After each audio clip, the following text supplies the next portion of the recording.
What's going on, everyone? Welcome back to another episode of Primetime Sports Podcast, hosted by Joey Larson. In this episode, it's going to be a little bit of everything. I'm going to give a quick rundown of a few things, starting off with Game 4 of the World Series, which was last night. I'll recap that game, then preview Game 5 for tonight. After that, I will touch on the Clippers' win from last night over Orlando, before previewing tonight's game against Los Angeles Lakers. Following that, I will give a rundown of my top 50 players in the NBA heading into the season. That was a list that I meant to break down before the season began, but I forgot because I was originally going to do all my predictions in one episode, and then midway through that episode, I said, oh wait, I'm going to split it up into two episodes, and then I ended up just keeping it all in one, and in doing so, I forgot to give a whole rundown of my top 50 players heading into the year. So I will do that at the end of the episode. But briefly, I'm going to start off with a quick recap of Game 4 from the World Series last night, which ended up being another big win for the Texas Rangers. The Rangers are just unreal on the road. They just find ways to win. They are now 10-0 on the road in the postseason, which is the best in MLB playoff history, which is obviously brilliant. They won 11-7 last night over the Diamondbacks. They got things going very early, scoring 5 runs in the second inning and 5 runs in the third. They were up 10-0 after the first 3 innings. All 10 of those runs that they scored in the second and third innings came with 2 outs. They found a way to score 10 runs on 2 outs, which is very impressive. They've been hitting great with their backs against the wall and no outs to spare. They've found a way to put runs across the board, with 10 last night in the first 3 innings with 2 outs. Corey Seager got things going, as he always does in last night's game. He had a home run in the second inning, which right before that, Marcus Semien hit a triple. In my preview of the game from yesterday, I said Marcus Semien has to get going, and Semien was great yesterday, 2 for 5, 2 runs scored, 5 runs batted in, and a home run with also a triple. And then Corey Seager was 2 for 5 with a home run, 2 runs batted in, and also a double. He now has a .442 on base percentage in the playoffs and an 1136 OPS. If you look at what his batting average is, it's .306. So he's been hitting great in the playoffs. Marcus Semien's now at .211 for a batting average in the playoffs so far. Andrew Heaney was on the mound for the Rangers yesterday with 5 innings, giving up 4 hits, 1 run, 3 strikeouts, 2 walks, and 80 pitches. Joe Manaply got the start as an opener for the Diamondbacks yesterday, going 1 1/3 innings, giving up 1 hit, 1 run, 1 strikeout, and 1 walk, 28 pitches. The Diamondbacks got their runs going later on in the game. They scored 4 runs in the bottom of the 8th and 2 in the bottom of the 9th. Ketel Marte had 2 hits. He was 2 for 5, now hitting .338 in the playoffs. Christian Walker hit very well yesterday. He was 3 for 5 with a run scored and a double. Even with those 3 hits, though, he's hitting only .211 in the playoffs. 1 home run, does have 7 runs batted in, 5 stolen bases, 5 doubles, but a .703 OPS. He's a guy that hit great for them in the regular season. Had a lot of power, obviously, but in the playoffs, hitting just .211. So they obviously needed more from him. In the regular season, he had .258. As for the Rangers, obviously I mentioned Seager and Semien both showing up, but Josh Young was great. 3 for 5, 2 runs scored, and a double. And then the guy that replaced Adolis Garcia in the lineup was Travis Jankowski, and he was great. 2 for 4, 2 runs scored, 2 runs batted in, and a double in yesterday's game. He was great in the replacement of their best hitter in the playoffs was Adolis Garcia, but Jankowski found a way to replace him yesterday, and obviously had a lot of production, hitting 9th in the lineup, but was 2 for 4 in yesterday's game. The Rangers bullpen did get hit around in the later innings. Brock Burke, who actually just was put on the roster since Max Scherzer was out, he only just got 1 out, giving up 3 hits, 3 runs on 14 pitches. He got hit around. Chris Stratton got hit around as well, gave up a home run, only recorded 2 outs. And then Will Smith, he struggled as well. He got 2 outs in yesterday's game, but gave up 1 hit, 2 earned runs, 2 strikeouts, and a walk on 18 pitches. The Rangers bullpen does need to be better. That's been a weakness for them, but considering they scored 11 runs in yesterday's game, they're going to win most of the games they score 11 runs.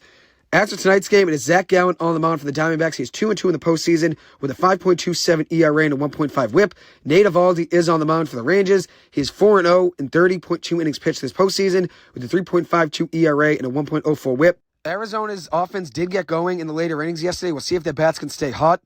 As for the Rangers, they need to find a way to score early like they did, and they've been great with 2 outs. It's not going to be every single night, though, when you're getting 10 runs off of 2 outs. So you can't really expect them to do that every single night. But I do expect their offense to continue to put guys on base, and I expect them to still score runs. This offense has been unstoppable for a lot of the season when they're on, and that's why I picked them around May and June to be in the World Series, because their lineup is great, and they obviously have a lot of pitching. And then they added even more at the deadline, getting Max Scherzer since Jacob deGrom went down, and then also adding Jordan Montgomery. So we'll see what they do in tonight's game. Corey Seager needs to stay hot. He's been basically Mr. October for this team. Corey Seager's been Mr. October. In 77 playoff games, he has 19 home runs in his career with 48 runs batted in. The real Mr. October, Reggie Jackson, 77 postseason games, 18 home runs, 48 RBIs. In the same amount of games, 77 apiece, Corey Seager has 19 home runs, Reggie Jackson has 18, and they both have 48 runs batted in. I saw that in a graphic from the MLB Today on Instagram, and I couldn't believe it. Corey Seager shows up when the lights are brightest and he's on the biggest stage. He does it all year long, but when the playoffs come around, Corey Seager is playing his best. So I think tonight will be a good game. Zach Gallen on the mound. He obviously wants to try to extend the series. I think that's what the MLB wants. I don't think it wants to be a 5-game quick series and the series is over. I think Arizona's going to win this game. I think it's going to be a little bit lower scoring than it was last night. Last night was 11-7. I think Arizona wins this one 5-4. As for the Clippers last night, they had a big win over the Orlando Magic. This was a game that the Clippers really started off very slow. If you look at their first half numbers, they were down 50-47 at halftime. Which, if you look at the way they shot, just to be down 3 points was huge. If you look at the way they shot from the floor, just 33% from the floor at halftime, 4 of 13 from 3, you would take a 3-point deficit at halftime. They were 15 of 45 from the floor in the first half. Orlando started off cold as well, but they got better in the second quarter. They shot 13 of 21 from the floor in the second quarter, 62% overall. The Clippers with 11 of 23 in the second quarter, 48% overall. Most of their first half scoring came from Norman Powell drawing fouls, which he was great with that yesterday. He had 11 first half points in yesterday's game. And then Bones Highland had 7 points and Paul George had 10 points. PG was just 2 of 10 in the first half, though. And then he really got things going in the second half. Paul George was electric in the third quarter, which Russell Westbrook was great as well. Paul George had 14 points in the third quarter. He was 5 of 6 from the floor, 4 of 5 from 3, 2 rebounds, 3 assists, and 14 points. And then if you look at Russell Westbrook in the third quarter, 7 of 9 from the floor, 2 rebounds, 3 assists, 3 steals, and 16 points. Paul George and Russell Westbrook had 30 combined points and were 12 of 15 from the floor in the third quarter, which flipped the game completely upside down and brought the Clippers back. There was 17 of 23 of the Clippers in the third quarter, shooting 74%. If you look at Orlando, they were 7 of 18 in the third quarter at 39%. So luckily, PG and Russ got going, and that completely flipped the script for this Clippers team. And that's a big reason they won that game last night. Huge reason. The Clippers scored 41 points in the third quarter after scoring just 47 in the first half, and 30 of those 41 points came from Russell Westbrook and Paul George. They completely turned back time, and they were back to their Oklahoma City days, which is obviously great to see. I was a big fan of them back then, and now I'm obviously psyched to see them doing it on the Clippers. In the second half, Paul George had 17 points, a lot of that coming in the third quarter. The same thing for Russell Westbrook, 16 points in the second half, a lot of that coming in the third quarter. He had 3 steals, 4 assists in the second half, and that's Russ. He was 7 of 9 from the floor in the second half. Bones Highland was great in the second half, 4 of 9 from the floor, 2 of 4 from 3 with 10 points, also adding 3 assists and a steal. He was really good in last night's game. Yet again, another great game from Bones Highland. He has been great to start the season. Kobe Brown looked very good in the game too. Very limited minutes for him in the first couple games of the season. But last night, he needed to get some minutes considering the Clippers are short-staffed, and he looked good overall. He crashed the boards very well, brought some energy, especially defensively. He had a block. He had 7 points, 3 rebounds, and an assist. He was 3 of 4 from the floor and 1 of 2 from 3. One thing that's been a problem for him is fouling. He did have 4 fouls in 19 minutes of yesterday's game. But it's good to see him get some minutes. The Clippers are going to need minutes from him this season considering they're really short-staffed at the power forward position. Kawhi Leonard only had 8 points in yesterday's game. He's 3-11 from the floor, 0 of 3 from 3, 8 rebounds, 3 assists, 2 steals, and a turnover. There's not going to be many nights Kawhi Leonard has 8 points. And if you can win a game with Kawhi Leonard only having 8 points, you win by 16, you'll take that any night. The Clippers won 118-102 and only had 8 points from Kawhi Leonard. You'll take that any night. A big reason was that third quarter. The Clippers outscored the Orlando Magic 41-21 in that third quarter. 41-21. Which that Magic team has a lot of good young defenders. Paul Banchero did have 4 steals in last night's game, also at 15 points. Markelle Fultz had 12 points, 5 rebounds, a steal, and an assist. Franz Wagner, very good defensively, had 14 points and a block with 8 rebounds and 3 assists. And then Jalen Suggs, who had a very good game defensively, he's a very young and underrated defender, had 11 points, 3 assists, 6 rebounds, a steal, and a block in yesterday's game. So my biggest takeaways from yesterday's game where Paul George and Russell Westbrook just went back to their Oklahoma City days, which is great to see. They took over the game in the third quarter, completely flipped the script. Russell Westbrook brought all the energy in the world, which he does every single night. It's nothing new. But Russell Westbrook's energy in that game and his hustle were both unmatched. It was contagious, and it really turned the tides for the Clippers. And then also Bones Highland looked great yet again. I think he continues to get minutes off the bench when James Harden plays because he deserves it. Bones Highland should be getting 20 to 25 minutes per night off the bench. He's looking like the 6th Man of the Year award winner right now, which I know it's only a few games in the season, so there could be an overreaction to some people. But if you watch Bones Highland play, he is calm, cool, collected, and the talent is just natural. Bones Hyland is an absolute baller. So shout out Busy. What a trade that the Clippers had last year, trading just 2 second-round picks to get him at the deadline. And then also Russell Westbrook being a minimum contract player. I mean, that's 2 steals for the Clippers over the last year. 2 of the best value deals in the NBA over the last season. Russell Westbrook on a minimum contract, and then Bones Hyland being traded for 2 second-round picks. Those are absolute steals. Tonight, the Clippers will play the Lakers on a back-to-back.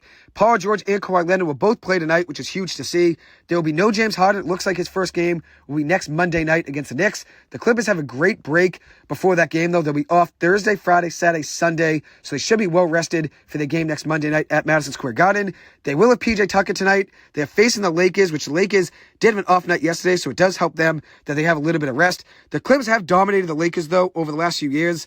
The Clippers have won 11 straight games versus the Lakers, and Kawhi Leonard didn't play in 5 of those games. Over the last 5 seasons, Kawhi Leonard and LeBron James have matched up 15 times, and Kawhi is 13-2 in those 15 games over the last 5 years, which is very impressive. The Lakers are 2-2 on the season. The Clippers are 3-1. It should be a great game. The Clippers are coming off a back-to-back, so they're going to have to rely on their bench. PJ Tucker will be one of the most well-rested guys in this team, considering he didn't play last night like most of the teams. So we'll see what they look like. They do not have Terrence Mann. They do not have James Harden, and it looks like there'll be no Brandon Boston Jr. either. So the Clippers are going to have to rely on the guys they had last night, and then also PJ Tucker. But I do have confidence in this team. I think it'll be a great game. I think if they can get the same energy that they had in the third quarter from Paul George and Russell Westbrook, they're going to be hard to stop. And wait until they add James Harden to this lineup. Wait until they add James Harden. When they add James Harden, any cold night for Paul George and Kawhi Leonard, they have an immediate answer with James Harden. And then Russell Westbrook, if he can do what he did last night, night in and night out, it looked like Russell Westbrook from his MVP days. Just driving down the lane full force, getting rebounds, playing great defense, hustling night in and night out, which he obviously does already. And considering things didn't work out last year in the Lakers, the last couple years, I'm sure Russell Westbrook's going to be hungry to prove them wrong in tonight's game. All of the things said about Russell Westbrook over the last couple years were false. Russell Westbrook still has it, and he's still a great player. Obviously, he was the scapegoat for that Lakers team over the last couple years, but he wasn't the problem. The talent is still there, and you can still clearly see it. You can still see it. So I think the Clippers will find a way to win tonight's game. They'll be an underdog considering they just played a back-to-back, and they obviously are short-staffed on the bench. But I think the Clippers can win tonight's game. I think they can win tonight's game. I'm going to say they win 112-108, and I think Paul George has a big game for 27 points, and I think Kawhi Leonard will be back to form. He's not going to have 8 points 2 nights in a row. Kawhi Leonard is going to be better than he was last night. You're not going to have 2 8-point nights in a row from Kawhi Leonard. I expect a lot from him tonight. I think it'll be a good game. Watch out for the matchup of LeBron James versus Kawhi Leonard. That would be a fun one to watch.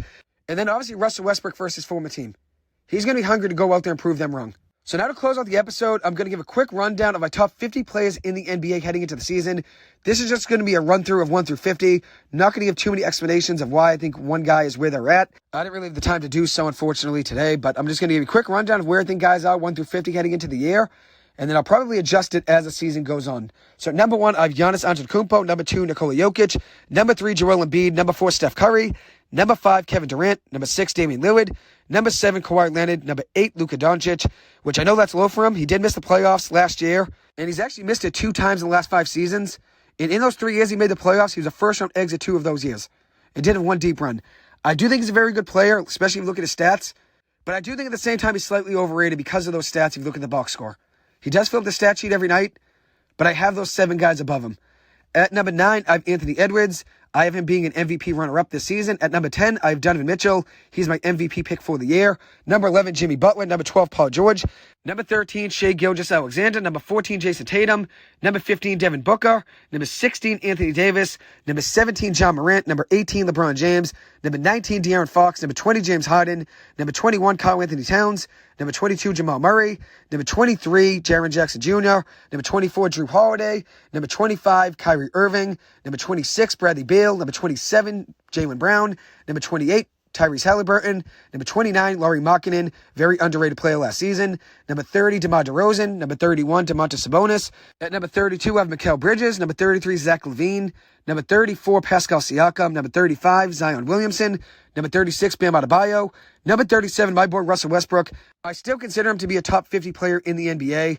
Seeing that he was at number 93 in the top 100 players in the NBA, I think it was by ESPN, that was completely disrespectful. He's a lot better than that. He's a lot better than 93. I have Russ at 37, and I think where he currently stands, I think he's underrated. With all the hate and harsh criticism sent his way over the last year or two, Russell Westbrook is honestly underrated. He's a lot better than people are giving him credit for. Number 38, Tyrese Maxey. Number 39, Brandon Ingram. Number 40, Darius Garland. Number 41, Trae Young, which I know that might be low in some people's eyes. I think he's a little bit overrated, but still a good talent, obviously. Number 42, Evan Mobley. Number 43, Chris Middleton. Number 44, Jalen Brunson. Number 45, Rudy Gobert. Number 46, Brook Lopez. Number 47, Julius Randle. Number 48, Jalen Green, who I think is really going to pop off this season for Houston. Number 49, Josh Giddey. And then number 50, I put Victor Wembanyama. I know he's only a rookie. I know he's only a few days into his NBA career, which I had him at 50 before the season began just because I thought he'd be great defensively right away, and I thought he could score the ball, which we've obviously seen him do all of those things already, even though it's only been a few games. My honorable mentions, I have Paulo Banchero, Andrew Wiggins, Jeremy Grant, Jordan Poole, Klay Thompson, and Draymond Green. A couple guys that stand out for where I have them at. I know some people are going to have a problem with me having Paul George at 12. Paul George is still one of the best players in the NBA. When he is healthy, he's one of the best two-way players in the league. And he's one of the smoothest players on offense. Doesn't have many flaws in his game. I still consider him a top 12 player in the NBA. Jason Tatum at 14. I know is low in a lot of people's eyes, just like Luka Doncic at 8. And Devin Booker at 15. All three of those guys, I think, are in a similar class. Very good talent. Obviously put up big stats night in and night out for the most part. But I think all three of those guys are a little bit overrated. I know it's going to be a hot take to most people, but I think those three guys are overrated. Doncic, Booker, and Tatum. Three talents that a lot of people probably have in the top 10 in the NBA. I only have Luka in the top 10 in this top 50 before the season began. I have an 8. And as I said, this is where I think guys are ranked top 50 heading into this season, which I know there's going to be a lot of overlap and then obviously a lot of differences between people's top 50s, but that's what sports are all about. At the end of the day, nobody's going to agree with who you have at each one of those positions, 1 through 50, but that's what makes sports great. You're going to have conversations and obviously debates about where guys stand, and obviously people are going to have different eyes and point of views, but that's sports in general. Anyways, we'll conclude this episode. Thank you guys so much for taking the time to listen to this. As always, I appreciate it. I hope you guys have a good one, and I will see you guys in the next episode. Thank you.